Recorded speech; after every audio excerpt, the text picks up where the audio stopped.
আমার প্রিয় ছাত্রছাত্রীরা, আজকে আমি তোমাদের ক্লাইমেটোলজির ইম্পর্টেন্ট একটি টপিক অর্থাৎ ইনসোলেশন কন্ট্রোলিং ফ্যাক্টরস এই টপিকের ওপর কী ধরনের কোশ্চেন পরীক্ষায় আসে, সেই সমস্ত কোশ্চেনগুলো কিভাবে পরীক্ষায় লিখবে আমি কিন্তু বিস্তারিত এই ভিডিওতে আলোচনা করে দেব। কারণ তোমাদের অনেকেরই জিজ্ঞাসা ছিল কিভাবে কোশ্চেনের অ্যান্সারগুলো পরীক্ষায় লিখলে একটু ভালো রেজাল্ট করবে, বা অনেকেই বলছিলে আমরা স্যার লিখছি কিন্তু ভালো রেজাল্ট করতে পারছি না। তাদের জন্য এই ভিডিওটি কিন্তু খুবই গুরুত্বপূর্ণ, কারণ এই ভিডিওটিতে কোশ্চেনের অ্যান্সারগুলো ঠিক কীভাবে এক্সপ্লেন করে করে লিখতে হয় সেই প্রসিডিওরটা কিন্তু আমি বলে দিই। সুতরাং ভিডিওটি একদম স্কিপ না করে প্রথম থেকে শেষ পর্যন্ত তোমরা দেখবে, তাহলে দেখবে তোমাদের মধ্যে একটা কনসেপ্ট চলে আসবে কিভাবে পরীক্ষায় অ্যান্সারগুলোকে রিপ্রেজেন্ট করলে ভালো রেজাল্ট পাওয়া যায়। প্রথমে আমরা দেখে নেব এই ইনসোলেশন কন্ট্রোলিং ফ্যাক্টরস টপিকের ওপরে কী ধরনের কোশ্চেন পরীক্ষায় আসতে পারে।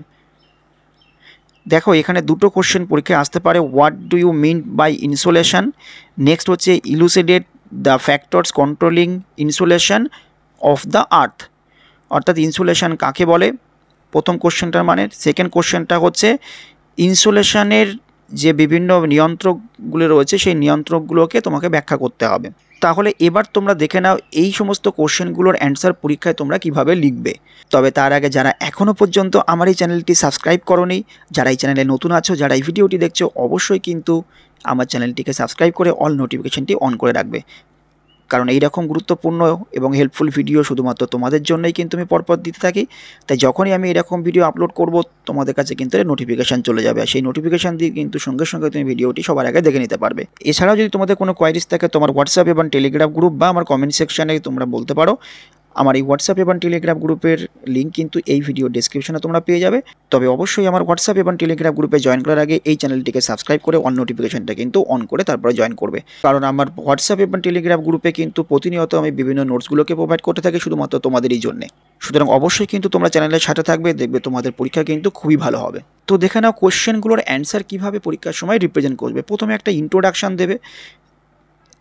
ইন্ট্রোডাকশানে কিন্তু ইনসোলেশন কী সেগুলো বলে দেওয়া হচ্ছে। এখানে দেখো কি বলা হচ্ছে, সূর্য থেকে যে পরিমাণ বিশাল শক্তি নির্গত হয় তার সামান্য পরিমাণে অংশ বা পৃথিবীর এবং তার বায়ুমণ্ডলে প্রবেশ করে, যাকে সৌর বিকিরণ বা ইনসোলেশন বলা হয়। অর্থাৎ এই ইনসোলেশন কথাটির অর্থ হচ্ছে যে পরিমাণ সৌরশক্তি আমাদের পৃথিবীতে এসে পৌঁছায় সেটাকেই আমরা বলি ইনসোলেশন। তাই দেখো এখানে ইনসোলেশন ইকুয়ালস টু বলা হয়েছে ইনকামিং সোলার রেডিয়েশন, এবং এর যে পরিমাণ সেটা কি বলা হয়েছে 200 কোটি ভাগের 1 ভাগ, তোমরা এটা সবাই জানো।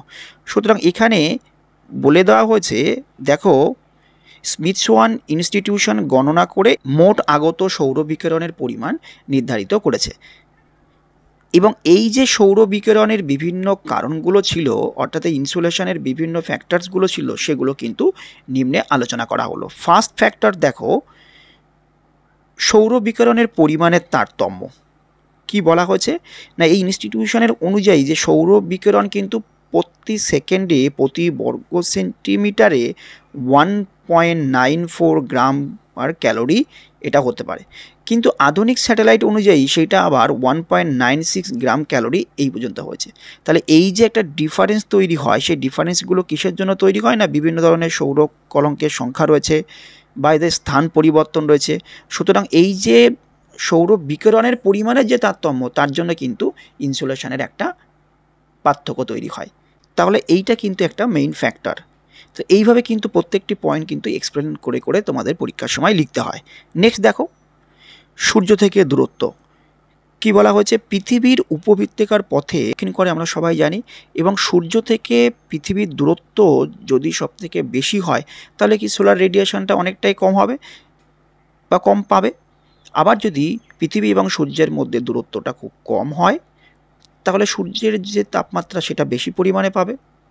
তাই কিন্তু এখানে এই পয়েন্টটাকে এক্সপ্লেন করে কিন্তু খুব সুন্দরভাবে বলে দেওয়া আছে।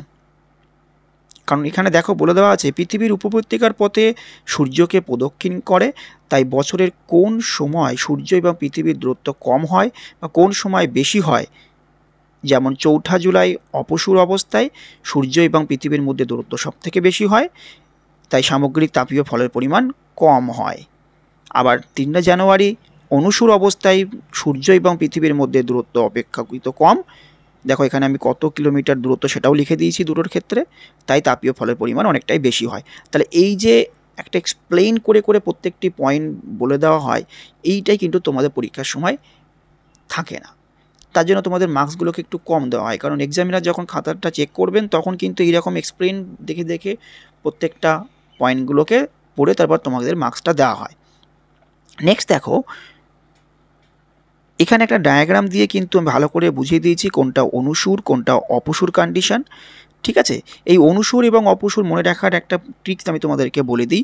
অনু মানে হচ্ছে ছোট, সুতরাং এইটার কিন্তু ডিস্ট্যান্স খুবই কম হবে, তাহলে একটা মনে রাখলে অপরটাই অবশ্যই তোমাদের মনে থাকবে।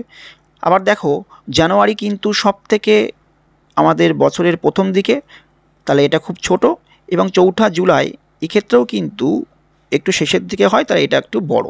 তাহলে বুঝতে পারলে অনু মানে হচ্ছে ছোটো, তার মানে ছোটো দিকে হবে। 3 জানুয়ারি মানে মাসের প্রথম দিকে হয়, তার জন্য এই ডেটটা মনে রাখলে তোমরা বুঝতে পারবে যে 3 জানুয়ারি অনুসুর, তাহলে কম, সূর্য এবং পৃথিবীর মধ্যে কম দূরত্ব থাকবে। তাহলে আশা করি এই ডায়াগ্রাম দিয়ে এই পয়েন্টটাও খুব সুন্দর করে তোমরা লিখে দিতে পারবে। নেক্সট দেখো, সূর্যরশ্মির পতন কোণ। এই সূর্যরশ্মির পতন কোণে এখানে কি বলা হয়েছে না, সূর্যরশ্মি যদি তির্যকভাবে পড়ে, এখানে দেখো আমি এই ডায়াগ্রামটি দিয়েছি, তির্যক যদি ভাবে পড়ে তাহলে কি অনেক এরিয়াটা নিতে পারবে। সেই অনেক এরিয়াটা নেওয়ার জন্য কি সূর্যরশ্মির যে তাপীয় ফলটা অনেকটাই কম হয়। কিন্তু যদি লম্বভাবে পড়ে, ছোট জায়গায় পড়ে, এই যে ছোট্ট একটা জায়গায় পড়বে কিন্তু সেটা অনেক তীক্ষ্ণভাবে পড়বে, সেই জায়গাটা বেশি পরিমাণে উত্তাপ্ত করবে। তাই দেখো এখানে আমি কিন্তু তির্যকভাবে করলে এতটা পরিমাণে জায়গা নিচ্ছে এখান থেকে এইটুকু, আর যদি লম্বভাবে পড়ে তাহলে একদম অল্প পরিমাণে জায়গা, কিন্তু সেটা বেশি পরিমাণে উত্তাপ্ত করছে। আবার তির্যকভাবে রশ্মিটা পড়ার জন্যে কি হয়, অনেক স্থান অতিক্রম করে যায়, সুতরাং তাপীয় ফলের অনেকটাই কিন্তু হ্রাস পায়। তাহলে এরকম সুন্দর করে কিন্তু প্রত্যেকটা বলে দিতে হবে। দেখো এই পয়েন্টটাও কিন্তু সেইভাবেই আমি লিখে দিয়েছি। এই প্রসঙ্গে বলে রাখি, তোমরা যদি এই রকম নোটসগুলো সিলেবাস ওয়াইজ বা টপিক ওয়াইজ পেতে চাও তো অবশ্যই কিন্তু আমার সাথে কন্ট্যাক্ট করতে পারো। নেক্সট দেখো, সৌর বিকিরণের সময়কাল। অর্থাৎ সৌর বিকিরণের সময়কাল মানে বলা হয়েছে যে সৌর বিকিরণ কত সময় ধরে হচ্ছে, অর্থাৎ দিনের যে পরিমাণ সেটা এখানে বোঝানো হয়েছে। অর্থাৎ দিবাভাগের পরিমাণ যদি বেশি হয়, অর্থাৎ দিনের দৈর্ঘ্য যদি বেশি হয় তাহলে সৌর বিকিরণ কিন্তু বেশি হবে, এবং অক্ষাংশ ভেদে কিন্তু বিভিন্ন এই দিবাভাগের পরিমাণ অনেক কম বেশি হয়। তার জন্য কিন্তু সূর্যরশ্মির এই যে বিকিরণ বা ইনসুলেশনের তারতম্যগুলো হয় সেটাই কিন্তু এখানে বলে দেওয়া হয়েছে। আর প্রত্যেকটা অক্ষাংশ অনুযায়ী কীরকমভাবে হয় সেগুলো কিন্তু পুরো এখানে দেওয়া হয়েছে। 0 ডিগ্রি অক্ষাংশে সেটা 12 ঘন্টা সময় থাকে দিনের, 17 ডিগ্রি থেকে সেটা 13 ঘন্টা হয়, এরকম পরপর পরপর বাড়তে রয়েছে। নেক্সট হচ্ছে নাম্বার 5, অক্ষাংশীয় তারতম্য। অর্থাৎ অক্ষাংশ ভেদেও কিন্তু সূর্যরশ্মি তাপীয় ফলের যে পার্থক্য হয় সেটাও কিন্তু রয়েছে। কারণ নিরক্ষরেখায় আমরা সবাই জানি দিনের এবং রাতের যে পরিমাণ সমান হয়, এবং তাপীয় ফলের তারতম্য কিন্তু অনেকটাই কম হয়। এবং উত্তর গোলার্ধে ক্রান্তীয় অঞ্চলের বা উত্তরায়ণের সময় এবং দক্ষিণ গোলার্ধে দক্ষিণায়নের সময় কিন্তু দিবভাগের পরিমাণ বেশি হয় বলে এখানে তাপীয় ফলের পরিমাণও কিন্তু অনেকটাই বেশি। সেই জন্য কিন্তু দেখো এখানে কিন্তু সুন্দরভাবে বলে দেওয়া হয়েছে অক্ষরেখা এবং শতকরা হার কতটার পরিমাণে হয়। 0 ডিগ্রি অক্ষাংশে শতকরা হার প্রায় 100, 10 ডিগ্রিতে 99%, 20 ডিগ্রি অক্ষাংশ 95, এইরকম করে কিন্তু পুরো 90তে দেখো কত দেওয়া আছে 42। এইরকম কিন্তু এক্সপ্লেন করে করে প্রত্যেকটা তোমাদেরকে লিখতে হয়। নেক্সট হচ্ছে দেখো, বায়ুমণ্ডলের স্বচ্ছতা। অর্থাৎ বায়ুমণ্ডল যদি স্বচ্ছ থাকে বা আকাশ পরিষ্কার থাকে বা মেঘাচ্ছন্নতা না থাকে বা ধূলিকণা কম থাকে তাহলে কি সূর্যরশ্মি বায়ুমণ্ডল ভেদ করে পৃথিবীতে চলে আসবে। তাহলে কি করবে, বেশি পরিমাণে কিন্তু আমাদের তাপীয় যে ফলটা বা ইনসুলেশন বেশি পরিমাণে পৃথিবীতে আসবে।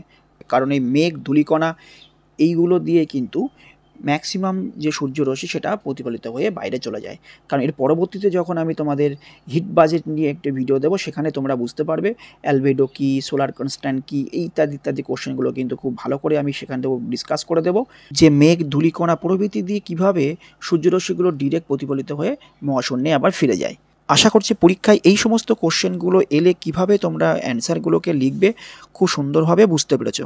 কারণ এই সমস্ত কোশ্চেনগুলো আসলে কিন্তু পরীক্ষায় পয়েন্ট ধরে ধরে এক্সপ্লেন করে করে লিখতে হয়। কারণ এই কোশ্চেনটি যদি পরীক্ষায় আসে তোমরা কিন্তু 4 থেকে 4.5 অবশ্যই কিন্তু পেয়ে যাবে আউট অফ 5। সুতরাং পরবর্তীতে এইরকম টপিক ওয়াইজ বিভিন্ন নোটসগুলোকে পেতে বা এক্সপ্লেনেশন ভিডিওগুলো পেতে অবশ্যই কিন্তু আমার চ্যানেলটিকে সাবস্ক্রাইব করে অল নোটিফিকেশানটি অন করে রাখবে। সেই সঙ্গে সঙ্গে কমেন্ট সেকশানে তোমাদের কোনো কোয়ারিজ থাকলে বলতে পারো, বা আমার হোয়াটসঅ্যাপ এবং টেলিগ্রাম গ্রুপে জয়েন করে সেখানেও তোমরা বলতে পারো। এবং অবশ্যই কিন্তু ভিডিওটিতে একটি লাইক করো এবং সেই সাথে সাথে ভিডিও কিন্তু বেশি করে শেয়ার করে দাও। তো best of luck for exam. সবারই পরীক্ষা কিন্তু খুব ভালো হবে। সবাই চ্যানেলের সাথে থাকবে। সবাই ভালো থেকো।